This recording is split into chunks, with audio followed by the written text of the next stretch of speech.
for the hardest-hitting show in talk radio. The true progressive voice since 2012. This is Southpaws.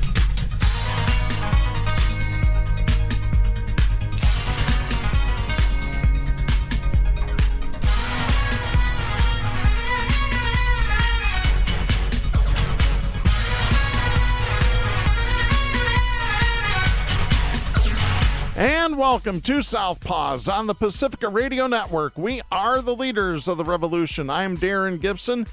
Trump's judges are at it again on the 4th of July, no less. So we'll talk about that. We'll talk a little bit about some of the Supreme Court decisions we didn't get a chance to talk about last week.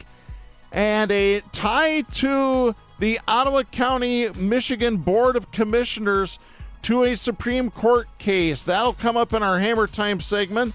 Plus, we will have As Ottawa County Turns, so make sure you stay tuned for that. It's going to be a great one today.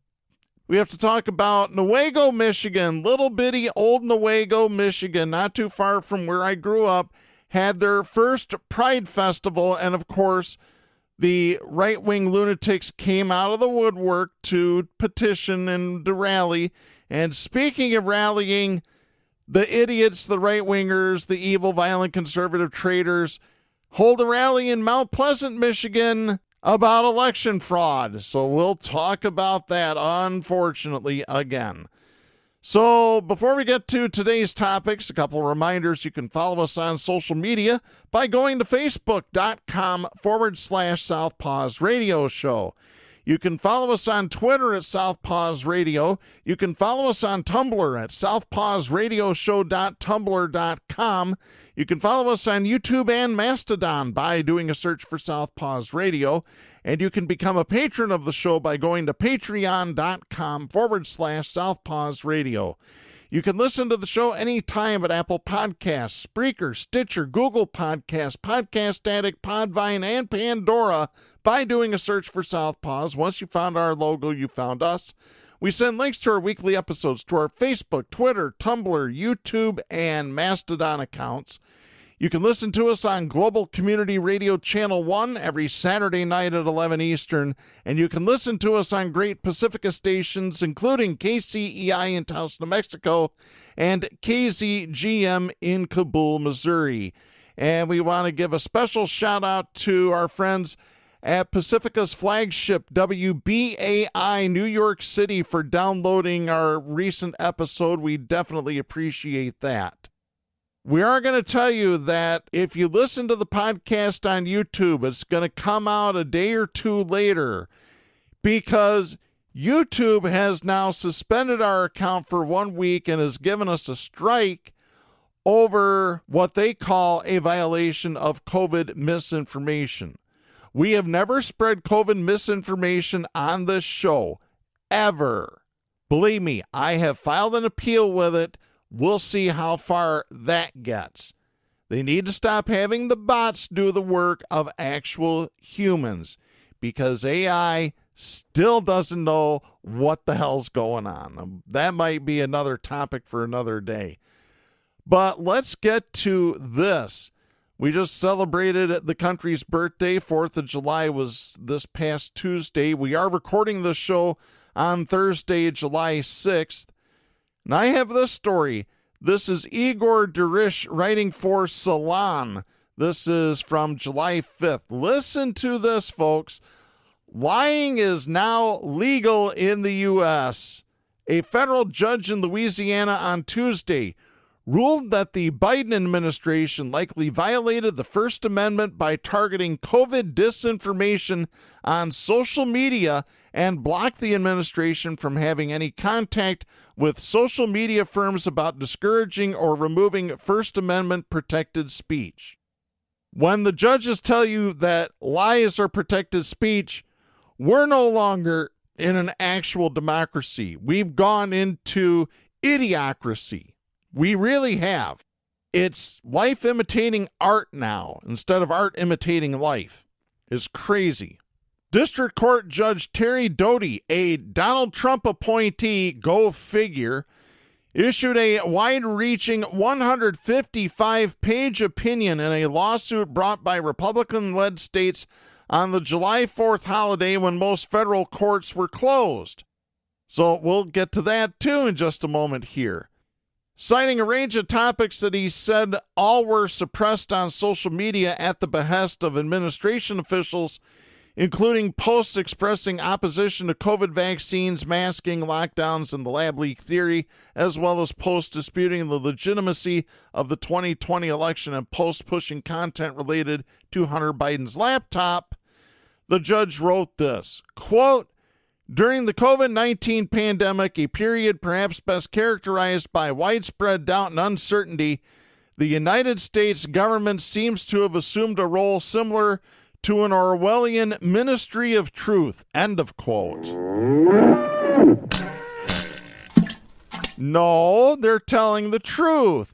You evil, violent, conservative traitors want people to be just as dumb or dumber than you are. I'll keep saying it. I'll say it every single week on this show until it starts getting through to some people. Doty continued in his 155-page opinion, quote, "This targeted suppression of conservative ideas is a perfect example of viewpoint discrimination of political speech." Yeah, really. American citizens have the right to engage in free debate about the significant issues affecting the country. The evidence produced thus far depicts an almost dystopian scenario. Once again, lies are not protected free speech. That's why we have libel and slander laws.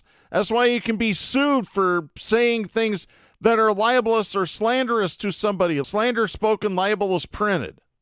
That's why there's lawsuits about this, folks. Good God. Again, if you want to talk dystopian, let's talk about the Republicans. Now, right there's dystopia. The personification of dystopia, if you want my opinion on it. Justice Department lawyers argued that officials had simply urged the social media companies to police their own platforms and that their communications were protected by the First Amendment. You know what I think about that? That's correct. Yep. See, First Amendment works both ways. Both ways. Biden in July 2021 warned that social media companies were killing people by not policing anti-vaccine content. At the time, he said, quote, "The only pandemic we have is among the unvaccinated, and they're killing people," end of quote. Right there it is. There's truth. Doty's order bars numerous administration officials, including all employees of the FBI and the Justice Department, from contacting social media companies for the purpose of removing constitutionally protected posts. The ruling can still be appealed to the Fifth Circuit Court of Appeals, but the administration has not said whether it will do so. That has actually changed since this article was published. They have now said they are going to appeal the decision.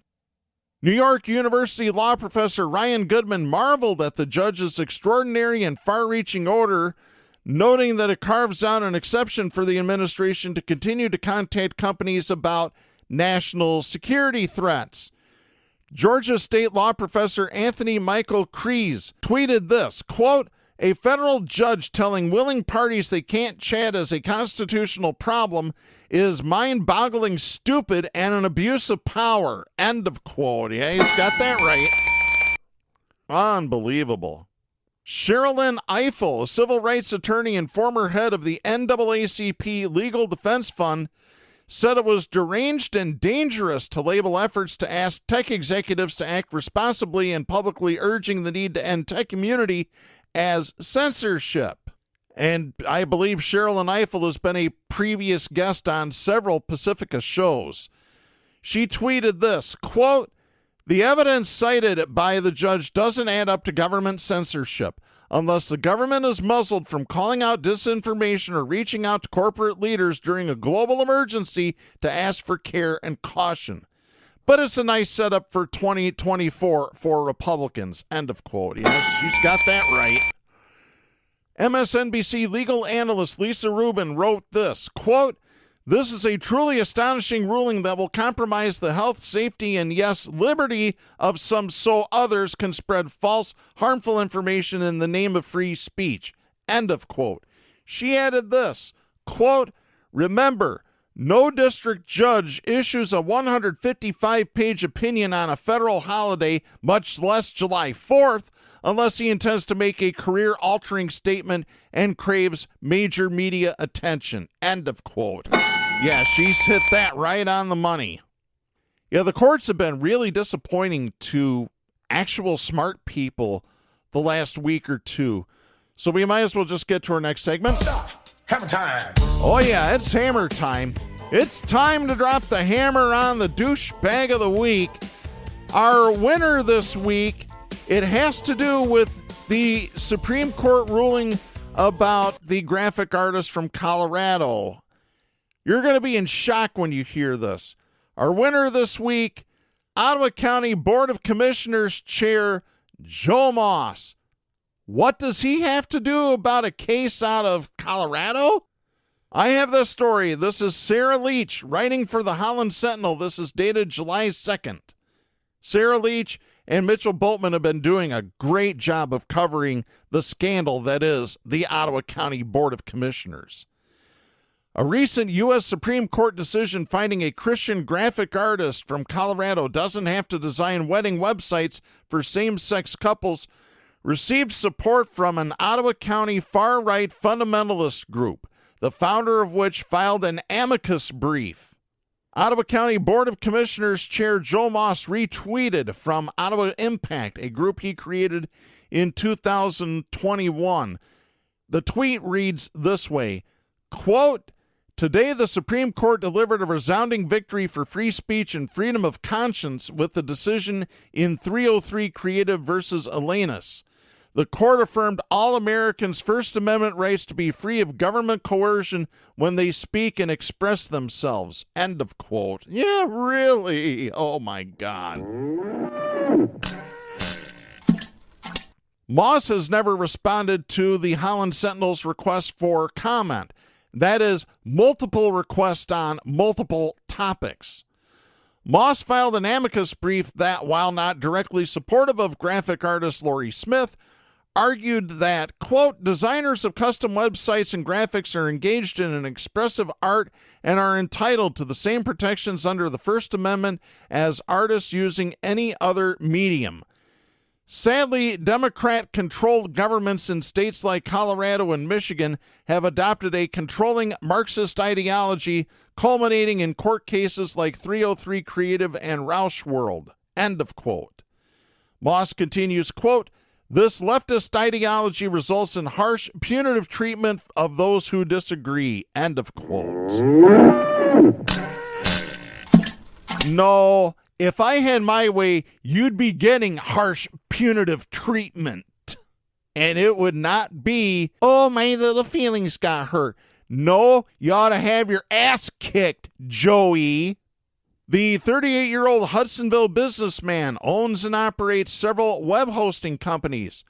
Moss personally listed himself as Joe Moss, Michigan, in his amicus brief, a type of petition accepted by courts from individuals or groups not directly involved in a legal case, but with expertise or insight to offer. Moss's longtime business partner, 37-year-old Joel Coleman, as well as the software company they created together, Jenison-based Clarion LLC, also signed onto the amici brief. By the way, Joel Coleman is related to the law firm that now represents Ottawa County in court. It's unbelievable, folks. They comprise 3 of the 17 signatories on the document, which was filed in May 2022, 3 months prior to Joe Moss being elected to the Ottawa County Commission. On June 26, he tweeted, quote, free speech is for everyone. This case is about First Amendment freedoms that apply to every American. End of quote. Including the right to discriminate against gay people. Lovely, lovely human being. Moss added that he was, quote, proud to stand with Lori Smith, end of quote. He went on to thank the Alliance Defending Freedom, which represented Smith, and everyone who contributed. I call Alliance Defending Freedom, ADF, holes defending fascists, because that's more accurate. After being sworn into office at the Ottawa County Board's inaugural meeting, Moss and his fellow Ottawa Impact co-founder and self-described parents' rights advocate Sylvia Rodea made a series of controversial changes affecting the way local government operates, which we have covered multiple times on this show. Subsequent discussions and decisions have seen a heavy focus on the LGBTQ plus community and what government departments should and shouldn't do when providing their constituents services. And we will talk about that in our As Ottawa County Turns segment. In November, Moss and Rodea crafted a 14-page manifesto titled The Sexualization of Michigan Children in Public Schools. In it, they make the argument that, quote, the sexualization of Michigan's children and the push to eliminate parents from education and medical decisions has occurred under the strategic influence of activists within Michigan government and special interest groups, end of quote. I'll just be blunt. They're full of shit. In May, Moss refused to approve long-promised grant funds to LGBTQ nonprofit Out on the Lakeshore, as well as a nonprofit with a black doula program for pregnant women. He initially signed the required paperwork v. coactus, meaning compelled by force, 1 week prior to the deadline for the funds to be dispersed. He did sign the documents with his legal name 3 days later. Most recently, Moss and Rodea championed a county resolution that prohibits staff and resources from being used for, quote, activities, programs, events, contents, or institutions which support, normalize, or encourage the sexualization of youth, end of quote. That resolution was approved June 27th. And again, we will get more into that in just a little bit here. The resolution was viewed as an attempt to prevent county services from being allocated to the LGBTQ community. That is according to Health Officer Adeline Hambley. Hambley is embroiled in an ongoing lawsuit against the board, claiming Moss, Rodea, and several other Ottawa Impact-linked commissioners have repeatedly interfered with her ability to perform her job duties, which she claims is a violation of state statute. The board attempted to replace Hambley with Nathaniel Kelly during its inaugural meeting.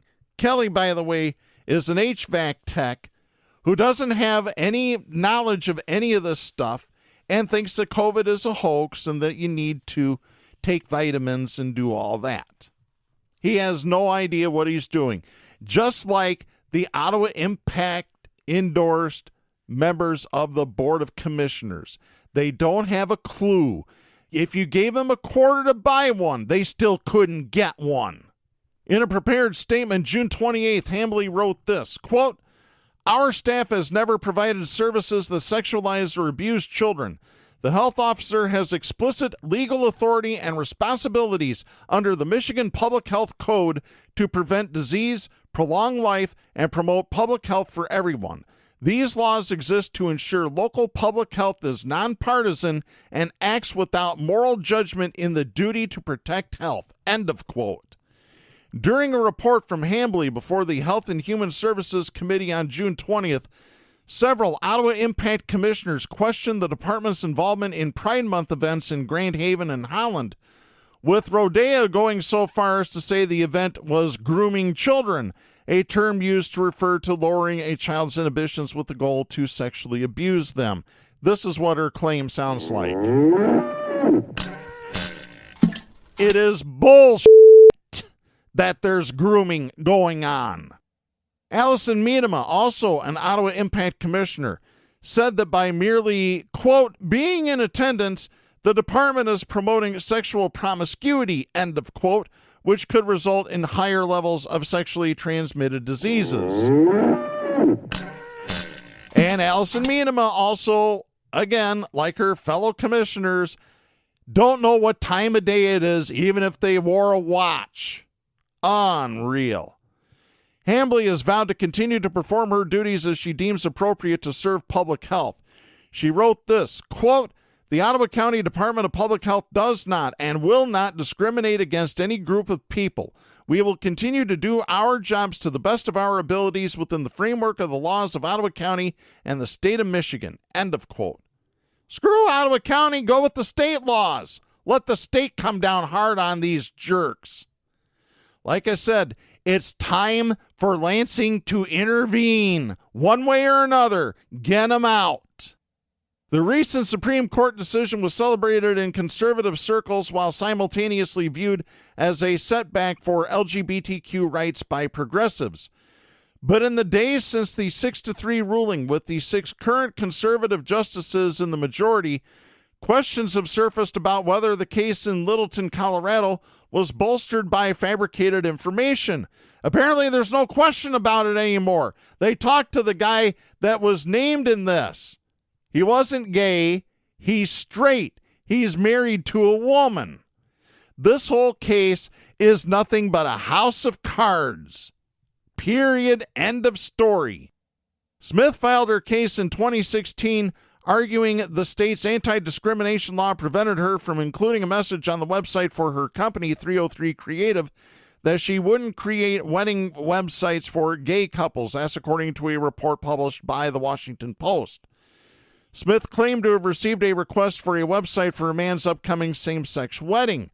But the man who allegedly made the request has now told several media outlets he's happily married to his wife of 15 years and had no idea the Supreme Court case named him as a related party. You know what that means?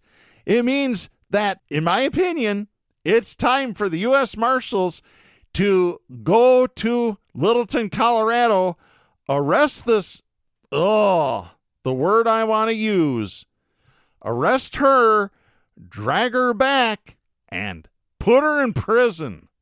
She filed a bogus case. It never existed.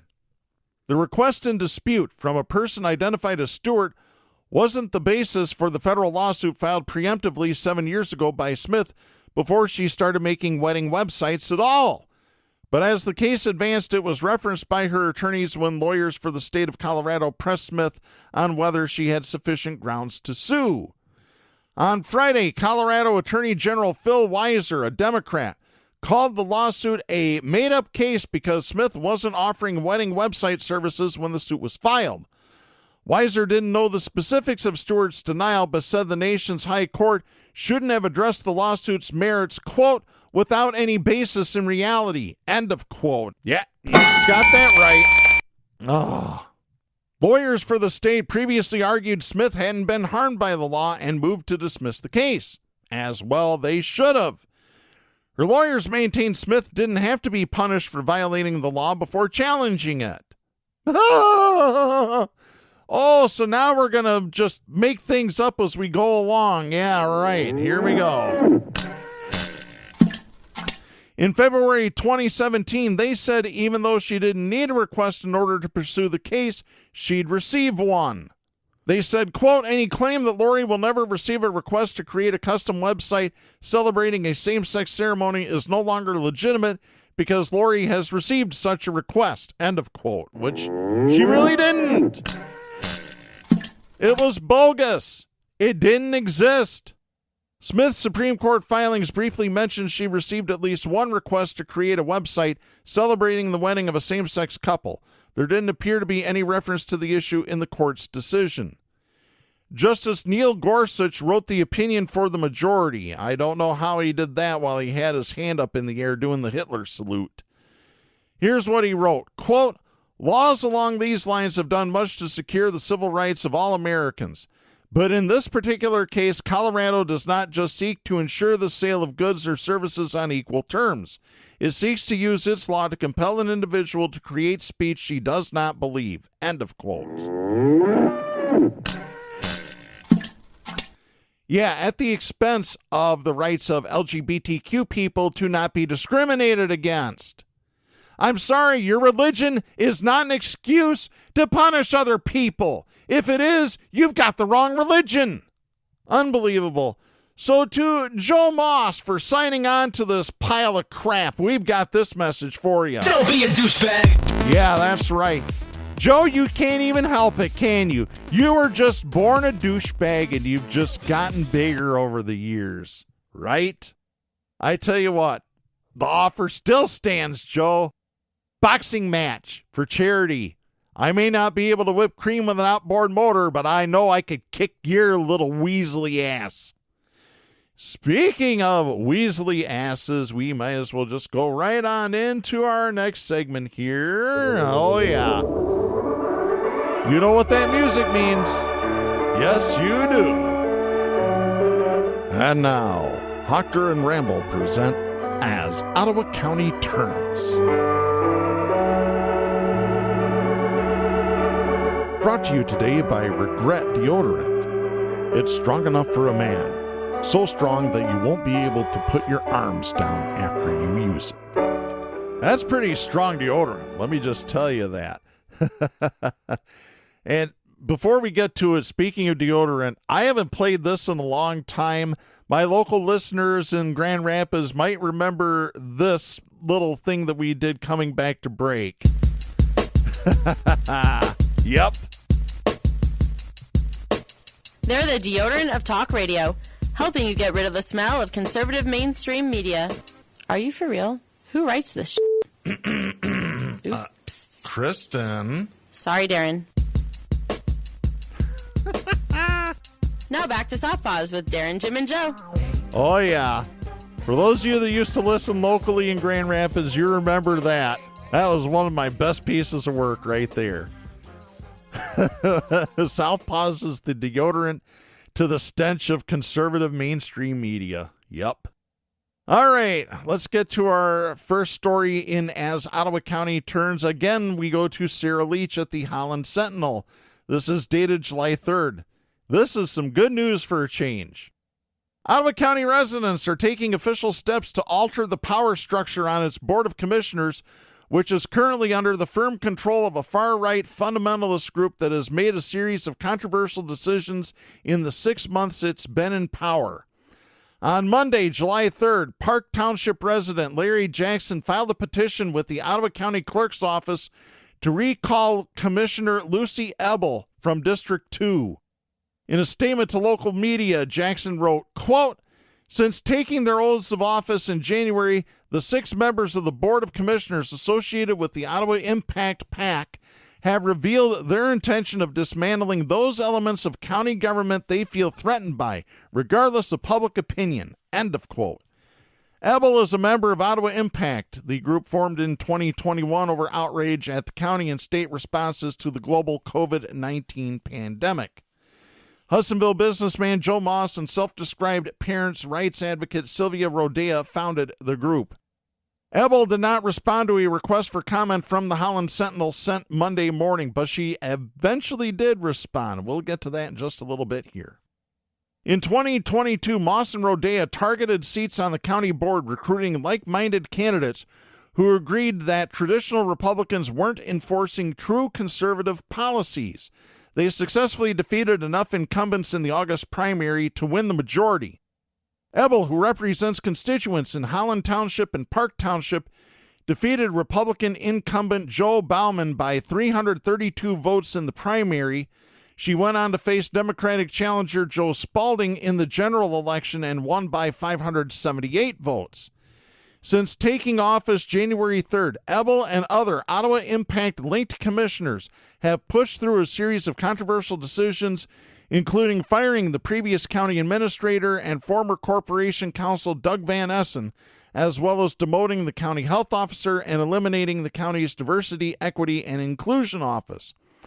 Those decisions have resulted in 2 pending lawsuits against the commission and a 6-week investigation from Michigan Attorney General Dana Nessel over allegations of violations of Michigan's Open Meetings Act. Most recently, the group approved a resolution declaring Ottawa a constitutional county, another resolution insisting it would not expend any county resources on programs that sexualize children, and censured a former Ottawa Impact-linked commissioner for abuse of power after he filed a human resources complaint against new administrator John Gibbs. In January, a counter-movement quickly formed when Vote Common Good West Michigan announced it was joining Ottawa Integrity to launch and steer a new movement called the Unifying Coalition of Ottawa County, which serves to, quote, channel all efforts related to the opposition of Ottawa Impact and the strategies to vote them out in 2024, end of quote. In Monday's statement, Jackson wrote, quote, Ottawa County is historically conservative, but there are limits to what the voters will accept. Commissioner Ebel's allegiance to the Ottawa Impact PAC that elevated her into office has done a disservice to those living in the 2nd District. Lucy Ebel and Ottawa Impact are too extreme for Ottawa County, end of quote. Since January, other groups have formed, including the Zealand Area Action Committee and Ottawa Integrity PAC, which partnered with the Livingston Integrity PAC in April after the Eastern Michigan County saw similar political trends. The recall petition filed Monday states this, quote, on February 28, 2023, Commissioner Lucy Ebel voted for a motion to correct the previous Board of Commissioners December 13, 2022 resolution that appointed Adeline Hambly as Administrative Health Officer for Ottawa County. Commissioner Ebel voted for the motion after Ms. Hambly challenged in court the Commission's designation of her status as Interim Health Officer, end of quote. Hambly sued the board in early February, claiming that the Ottawa Impact-linked commissioners have repeatedly interfered with her ability to do her job. 2 weeks later, the Ottawa Impact Commissioners voted to revise the December resolution appointing Hambly to the position, effectively setting up a legal argument for the board to claim Hambly wasn't properly hired in the first place. By the way, Ottawa Impact violated Michigan's Open Meetings Act in the process. Jackson, a former Democratic candidate for Michigan's 86th House District, said the altered resolution was subsequently used by Ottawa County's new corporate counsel, Coleman Legal Group, on March 1st, quote, in an attempt to declare Hambly's appointment invalid, expedite her removal, and carry out Commissioner Ebel's January 3rd vote to appoint HVAC safety manager Nathaniel Kelly as health officer, end of quote. Hambly's lawsuit is currently with the Michigan Court of Appeals after commissioners appealed a lower court's ruling granting Hambly a preliminary injunction. Jackson wrote, quote, the attempt to terminate Health Officer Hambly's position was done without the showing of incompetence, misconduct, or willful neglect of duty as required by law. It placed the citizens of the 2nd District in jeopardy, as in the words of Judge Jenny McNeil, the public is harmed when the law is not followed in terminating a health officer, end of quote. He continued, quote, by not following the law regarding the process for removing Health Officer Hambly, Commissioner Ebel harmed her constituents with her vote on February 28th, justifying an attempt to recall her from her seat, end of quote. Jackson said Ebel is not an independent representative and merely follows direction from Moss and Rodea in terms of how to vote. He added, quote, Commissioner Ebel's consistent failure to engage with the 75% of District 2 registered voters that did not vote for her shows that her loyalty is to the Ottawa Impact PAC that helped her, not the people she serves. She has served as a rubber stamp to the desires of the board chair, even when those votes did not serve the best interests or wishes of her constituents, end of quote. Monday was the first eligible day for constituents to file recall petition paperwork for the current Board of Commissioners. Michigan law states any official serving a 2-year term cannot be recalled in the first or last 6 months of their term. When the commissioners' terms are up at the end of the next year, changes in state law will see the terms lengthen from 2 years to 4 years. Filing the recall petition language is the 4th step in a 21-step process outlined by the county clerk's recall procedures. The Ottawa County Election Commission has scheduled a hearing for 8 a.m. Monday, July 17th, which, according to information provided by the clerk's office, quote, will determine whether each reason for the recall stated in the petition is factual and of sufficient clarity, end of quote. The hearing will be in the main conference room at the Clerk's Fillmore Complex location in West Olive. If the language is approved, the petition must receive signatures from a minimum of 25% of the number of people who voted for governor in the most recent election in Ebel's district. That equates to 2,480 signatures. Ebel would also have 10 days to appeal the commission's decision. If the recall effort gathers enough valid signatures, a special election will be certified and added to November's general election ballot. This is the second attempt to recall an Ottawa Impact affiliated office holder.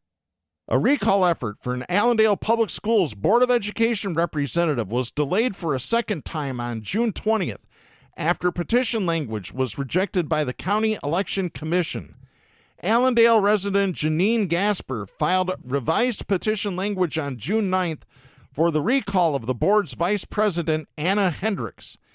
Gasper said Hendricks's participation in a group text thread with 3 other APS board members on December 26th was inappropriate because they discussed their intentions to fire the district's longtime law firm and sever its relationship with the Michigan Association of School Boards. In their decision, all 3 election commissioners said the first statement in the petition language was Gasper's opinion rather than factual information. Gasper said she revised the language and resubmitted for approval. A new hearing date has been scheduled for 10 a.m. Monday, July 10th at the clerk's Fillmore Complex location. Recalls are more difficult now than they once were. In 2012, the time to collect recall signatures was shortened from 90 days to 60 days. The new law also established time limitations on when elected officials can be subject to recalls. The legislation added a requirement for county election boards to determine whether the reasons for recalls are stated both factually and clearly, and limited recall elections to May and November of each year. It also prevents elected officials from facing more than one recall during their term of office. To learn more about the Ebel recall effort, go to stopottawaimpact.com.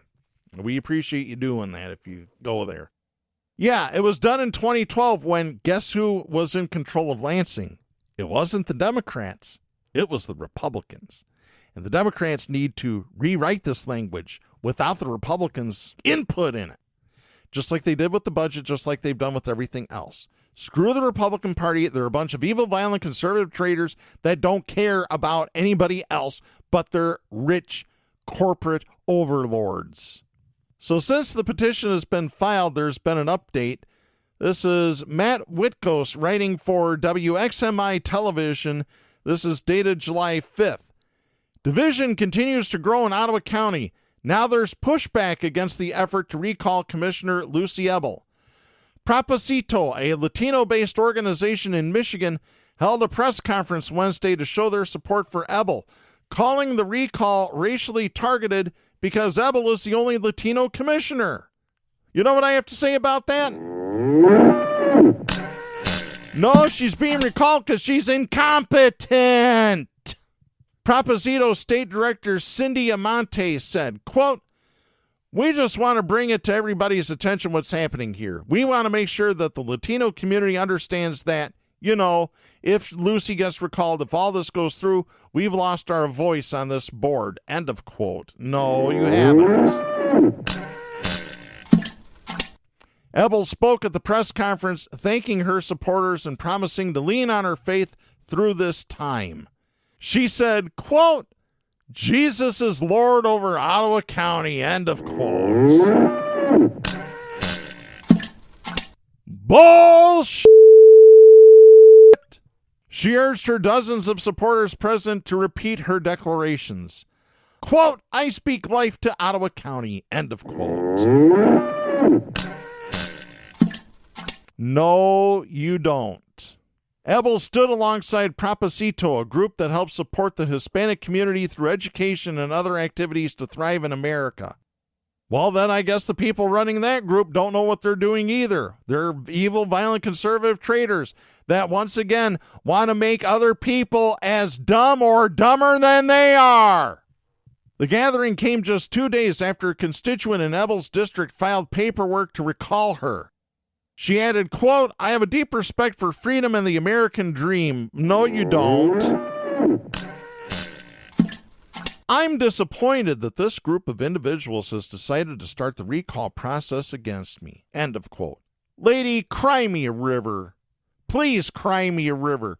Let me see you cry. I will lick the tears from your face. gleefully. Larry Jackson from Park Township started the push to get Ebel out of her seat, which she has had for about 6 months. He says his filing has nothing to do with her heritage. Jackson told Fox 17, quote, "I would say people will say anything to cling to power, and that won't stop the voters from District 2 from exercising our First Amendment right to petition for a recall." End of quote. Yeah, Larry Jackson is not putting up with their bullshit. This is great. I love this. He's not having any of it. Jackson wrote on the petition that Ebel voted to correct the previous Board of Commissioners' decision to appoint Adeline Hambley as the county's top health officer. And we already mentioned all that, so there you go. Amante told Fox 17, quote, "I was glad. To be honest, a lot of us do not support that diversity and equity. Latinos are hard workers. We want to get jobs based on our merits and based on our hard work. We don't want something just handed out to us." End of quote. No, what you want to do is you want to discriminate against LGBTQ plus people and trans people. By the way, Ebel declined to comment further following the press conference. Yeah, because she's a coward. Oh, my God. I got to stop with her. And we mentioned the Protecting Childhood Innocence resolution. This is, I believe, our final story. This is Trevier Gonzalez writing for WZZM Television, dated June 27th. After the Ottawa County Board of Commissioners voted to censure Commissioner Jacob Bonema, they took up a resolution expressing support for protecting childhood innocence. The item submitted by Joe Moss now forbids county resources and staff from participating in events, content, or institutions which, quote, "support, normalize, or encourage the sexualization of children and youth," end of quote. It's not happening, Joey Moron. Hey, that's his name now, Joey Moron. So when I say Joey Moron, I'm saying Joe Moss. Within the item, Moron lists the number of criminal sexual conduct and child abuse cases in 2022, about 1,050, while stating that the county has also experienced an increase in criminal sexual assault cases. Data from previous years is not provided. This comes after the county health department set up a booth during Grand Haven's first Pride Festival and the Holland Pride Festival, where they distributed monkeypox vaccines and information about STIs. The move concerned some county commissioners during their June 13th meeting, saying that the health department's presence could be seen as an endorsement for what they called risky behavior. Moss did not respond to WZZM's request that sought clarification on the resolution, because, again, he's a coward and he won't talk to the media. Right there should be grounds to kick him off the board. But it follows messaging similar to Georgia Representative Marjorie Trader Greene's Protect Children's Innocence Act, introduced in 2022, and Florida Governor Ron Death Sentence's Let Kids Be Kids bill package that was signed in May. Yeah, because they are all of them, evil, violent, conservative, traitors. And so that's our final story, so we might as well go ahead with our outro. It's time to hit the road once again. Join us again soon for another edition of As Ottawa County Turns. This program is produced for Big D Entertainment. Stay tuned for the edge of blight over most of these stations. And I still haven't watched that episode that I recorded. I am just terrible. Oh my goodness. Speaking of Pride events, I got to get to this story. This is Dylan Schwartz writing for the Big Rapids Pioneer newspaper. This is dated June 30th out of Newaygo, Michigan, little bitty Newaygo, right by where I grew up. Members of the Pride community from Muskegon, Grand Rapids, and Big Rapids mobilized to support the city of Newaygo's first Pride Festival, which was met with protesters Wednesday. The protesters gathered at the House of Grace Church across from the Pride Festival taking place at Brooks Park. Members of the newly formed Newaygo Pride Committee spoke with protesters the evening before the festival and made clear what they would and would not tolerate. Protester Stephen Deckrow said, quote, last night they came to us and told us that they have made arrangements to be over there through the city. If we come on the grass, they would block us and they would not allow us on there. We figured rather than cause some problems, we'll just meet across the street. End of quote. Yeah, I hope they read their history, because the last time that there tried to be a crackdown on the LGBTQ community, they picked up bricks and started throwing them at the cops. The group circulated a flyer with the phrase, "Promise Not Pride," before the festival in hopes of a large gathering. Oh my God, you've got to be kidding me. Wow. Promise Not Pride. Protester Douglas Turner said, quote, we're here to profess the word of God, the truth of God, and his word that man was created man and woman, male and female. End of quote. Oh my God. Unhinged. Turner believes the pride community has appropriated the rainbow, which he believes was originally a biblical symbol. If there's anything that should have been appropriated, is that. Oh my God. Turner said, quote, the rainbow is a sign of God's promise to his people, and it has been for over 4,000 years. They've stolen it and are using it to pervert our children. We're against the children seeing this kind of demonstration, and that's why we're here. End of quote. Oh, really? Yeah. That's a double. That's not how it works. That's not how any of this works. Oh, my God. These people are just insane. I got to play this one. I really do. I can get a good look at a T-bone by sticking my head up a bull's ass, but I'd rather take the butcher's word for it. Oh, well, that's apparently what Christians do. They just take the word of the Bible. A book written 2,000 years ago, the most violent book ever wrote. 2,000 years ago by man to control other men and all women. Many of the protesters were concerned about children being exposed to pride demonstrations. Protester Kim Bush said, quote, that's why we're here rising up strong for the kingdom of God. End of quote. Bush said her group would not be backed down by the darkness. Yeah. She added, quote, the enemy is a liar and defeated, and we are not going to stand and take our kids, and we're going to take them with force, not physical force, spiritual force. End of quote. Yeah, that's going to be first, then they're going to do physical force, because they're violent. Just take a look at the history of Christianity, and all organized religion for that matter. You're going to see history of violence, from the Crusades to the Inquisition. It's there, folks. It's there. Protester Gail Carter says she was sad for the pride folks. Quote, I really am concerned about these people because I know they're so unhappy. This bothers me. It tears my heart apart for them. Yeah. Once again, lady, cry me a river of tears. I will once again lick the salty tears from your face in glee. I hate these people.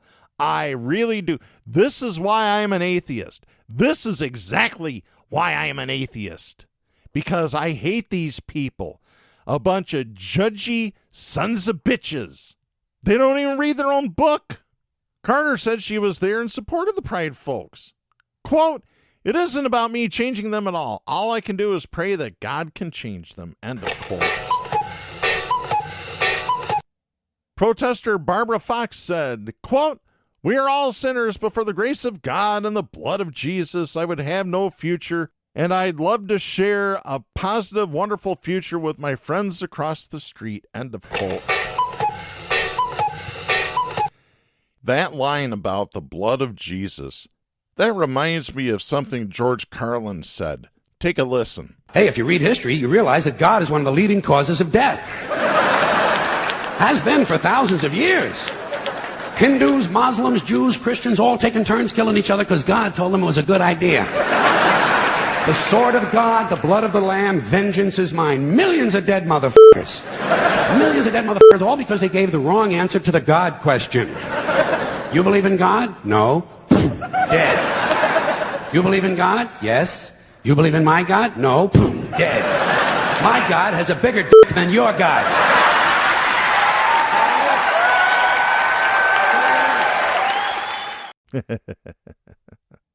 Festival co-organizers Jennifer Brayman and Leslie DeLatte said despite Newaygo not being a very affirming or accepting community, the festival was able to acquire over 10 sponsors, entertainment, and over 200 people of interest in a matter of a week and a half. DeLatte and Brayman were happy the protesters stayed across the street and were enthused by the support they gained from other Pride communities. Brayman said, quote, "I think they're staying over there. Victory," end of quote. Big Rapids Pride provided several pride flags that were originally going to be used to create a rainbow wall to block the protesters. Instead, they adorned the stage where drag queens, including one from Grand Rapids, performed for a crowd of 300 to 400 people. Big Rapids Pride President Darren Coleman said, quote, "We're just going to block out whatever craziness and ugliness they got going on over there because it doesn't affect us," end of quote. Coleman said the love, happiness, and acceptance were palpable. He said, quote, "Just walking through, you can feel the love and acceptance over here on this side. You can feel the happiness and joy on people's faces," end of quote. Coleman said the members of Pride could go to the Newaygo police who were on site should they need anything or feel unsafe, and compared it to the 1969 Stonewall riots where police were abusing gay people. Yeah, that's when the gay people started picking up bricks and rocks and started throwing them at the cops. He said the LGBTQIA plus community has made great strides with the police, but more is yet to be accomplished, especially regarding the transgender community. Quote, "Unfortunately, there's still much more work that needs to be done for a gay person to feel safe from the police, but I think that we're making steps in the right direction," end of quote. I really hope that he's right about it. I really do. Because I just don't hold out hope. I see how the cops are to people of color, to LGBTQ people, to the downtrodden, to people who have mental illness. I'm sorry, I just don't hold out hope. I just don't. I'm sorry to be a pessimist. Attendee Valerie Durer, who was seen holding a sign that read, "The way of Jesus is to love and respect all people," said that she didn't understand the logic of the protesters. She said, quote, "I don't understand these people who are so closed up and feel they have a right to judge others. Who are they to judge? Who gave them the right to judge? I've never quite gotten that," end of quote. Durer said she heard of several people who attended the festival just because they heard about the protest, including one of the drag queens. Another attendee, Jason Demansky, was seen with the pansexual flag wrapped around a Jesus shirt and a U.S. Army ball cap. Quote, "I wonder why they don't want a problem with me. Is it something I'm wearing?" End of quote. Demansky's daughter is pansexual and attended the festival to support her. He said, quote, "Jesus stated that thou shalt love everyone as I have loved you. Everybody should be respected the way they are. I have family members that love any sex, and it's okay the way they are. I don't understand where their logic is," end of quote. They don't have any. That's the problem. They really don't. They really don't. Yeah, and I want to mention, I am very shocked that the Big Rapids Pioneer covered both sides, although the people that were there in protest got first mention in the article, which that's something that should be addressed to the publishers of the Big Rapids Pioneer newspaper. How can you tell when somebody is biased when they don't say the words? You go by their actions. You really do, folks. All right, let's get to our next story here. Another protest upcoming. This is Sue Knickerbocker Field writing for the Morning Sun newspaper out of Mount Pleasant, Michigan. This is dated June 30th. A group of Isabella County residents who believe there was widespread election fraud in 2020 is hosting a rally in Mount Pleasant to protest what they say are illegal actions by county elected officials and police. Clarissa Philhart and Ray McCall are inviting residents to protest local and county public officials in Isabella County, Michigan, quote, "who have failed to uphold their sworn oaths of office and have undermined the legal process relegated to them by a law," end of quote. A rule of law rally is scheduled to be held Monday, July 10th from 10 a.m. to 2 p.m. at the Isabella County Trial Court building on Main Street in Mount Pleasant. There will be a picket line to canvass the Isabella County Courthouse and the Isabella County Sheriff's Department. Yes, this is what we have gone to in this country. It's mind-numbingly stupid. You know what? I want to see a whole bunch of people come out to this protest. Why? Because I want a whole bunch of people to go and point and laugh at these morons. Just point and laugh at them. That's all you got to do. Point and laugh at them. Just piss them right off. Organizers of the rally listed as quote-unquote offenders: Isabella County Prosecutor David Barbary, Isabella County Clerk Mindy Lux, and Isabella County Sheriff Michael Main, alleging that the three violated Title 18, Section 4, accusing each of the three of misconduct, malfeasance, and dereliction of duty. Barbary is also accused by the group of violating Michigan's rules of evidence. In addition to the listed offenders, Shepherd Police Chief Luke Sawyer, Isabella County Sheriff's Detective Scott Clark, and Mount Pleasant Assistant Police Chief Brandon Bliss have been listed as complicitors who they say committed misconduct. They also accuse Clark of violation of Title 18, Section 4, and dereliction of duty. They've accused Sawyer of dereliction of duty. Phil Hart McCall and Stephanie Beltnick, Isabella County residents who have filed numerous FOIA requests with the county and city to obtain information that Michigan election law does not allow because it would violate voter privacy, believe there was fraud in the 2020 primary and general elections. Yeah. There was no fraud, idiots. All of the accused elected officials are Republicans, which is kind of a surprise.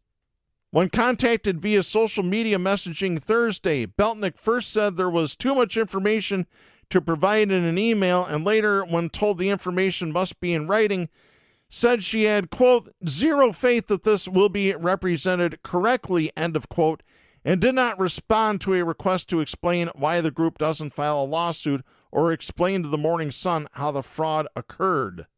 Isabella County Clerk Mindy Lux said, quote, if they have proof, they need to take it to circuit court, end of quote. Yep, bottom line, take it to court. And folks, I'm just looking at the clock, and unfortunately, we are running out of time. So on next week's show, we will get to a story that I wanted to get to involving a ProPublica investigation of the CEO of the company that owns We Buy Ugly Houses franchises. So we'll talk about that on next week's show. So please look forward to next week. I'll be back then. I'm Darren Gibson. Please support independent media, the First Amendment, and a woman's right to choose. The stations that carry Southpaws do not necessarily share the opinions expressed on the show. Southpaws is protected by the First Amendment to the U.S. Constitution and is copyrighted by Big D Entertainment. All rights reserved.